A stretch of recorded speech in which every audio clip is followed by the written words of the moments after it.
What is up? To further focus your practice as you're getting ready for this exam, I thought I would just remind you of, if I was going through it, what I would focus on.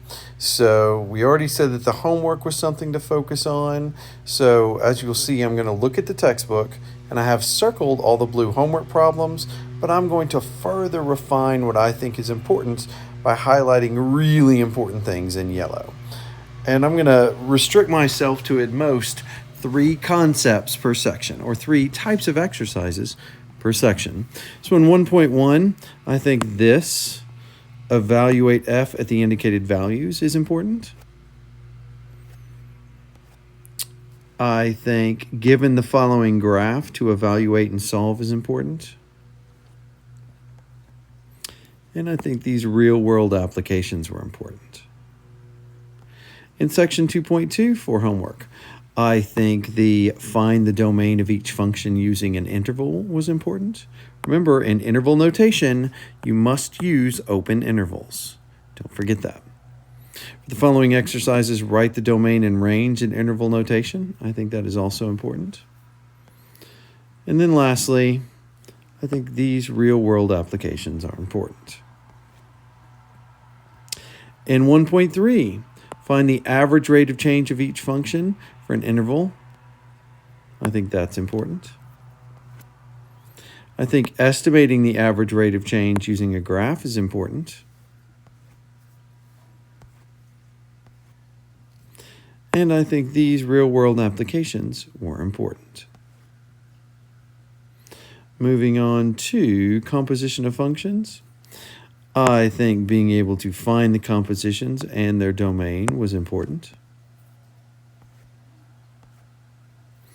I think using graphs, evaluate expressions, specifically composition of functions, is important. And these real-world applications were important. In 1.5, I think describing how the graph of a transformation of the graph of the original function f is important.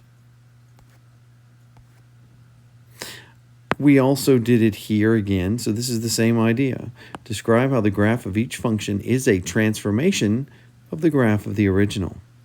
That's still the same question. Notice that one could have a lot of parts. I could just put a bunch of these and you'd have to explain. Number 2, write a formula for the function given g that results when the graph of a given toolkit function is transformed as described. I think these are important.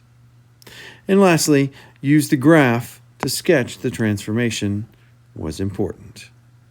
And that's it. So I think if you further refine yourself to focusing on those questions, you're going to have a great experience tomorrow. Remember, even if you miss the day before the test, if you're there on test day, it is expected that you take the exam. We've known about this exam for a long time. Let me know what I can do to help you.